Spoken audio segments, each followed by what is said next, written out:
21শে জুলাইয়ের সভা নিয়ে আবেগ আর অনুভূতির কথা জানালেন নদিয়া জেলা পরিষদের সভাধিপতি তারান্নুম সুলতানা মীর। এর আগেও তিনি বহুবার গেছেন, কিন্তু এইবার প্রথম তিনি নদিয়ার প্রথম নাগরিক হিসেবে 21শে জুলাইয়ের সভায় যোগদান করছেন। তা নিয়ে কী জানালেন তিনি, আসুন আমরা শুনে নেব। অবশ্যই এবার 21শে জুলাই একটা ঐতিহাসিক মুহূর্তের সাক্ষী হতে চলেছে, কারণ এই সর্বভারতে এবং বাংলায় এই ঐতিহাসিক জয়ের পরে নিশ্চয়ই একটা আলাদা রকমভাবে সেলিব্রেশন হবে। আশা করি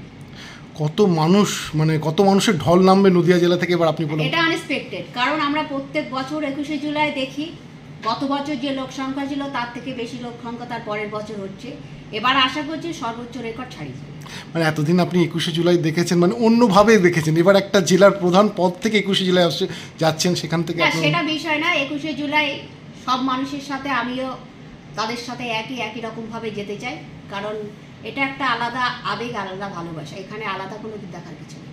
সাধারণ মানুষের উদ্দেশ্যে একটাই বার্তা, মাননীয় মুখ্যমন্ত্রী মমতা বন্দ্যোপাধ্যায় এই 21শে জুলাই যেভাবে সংগঠিত করেছিলেন আমরা সকলেই জানি। 1993 সালের 15ই জুলাই সেখানে 13 জন শহীদ হয়েছিল।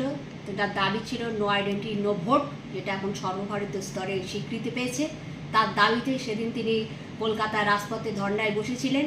তৎকালীন মুখ্যমন্ত্রী জ্যোতি বসু এবং স্বরাষ্ট্রমন্ত্রী বুদ্ধদেব ভট্টাচার্যের নির্দেশে নির্বিচারে গুলি চলে এবং 13 জন শহীদ হয়। সেই শহীদ তর্পণে মাননীয় মুখ্যমন্ত্রী সেই দিনটা ভোলেননি। এখনও তিনি সেই দিনটাকে স্মরণ করে 21শে জুলাই পালন করে চলেছেন। আমরা সেই ঐতিহাসিক মুহূর্তে সাক্ষী হতে নদিয়ার প্রত্যেকটা মানুষের কাছে আমাদের একটাই বার্তা, সকলে আমরা সেখানে পৌঁছাবো এই ঐতিহাসিক মুহূর্তের সাক্ষী হতে কলকাতার রাজপথে।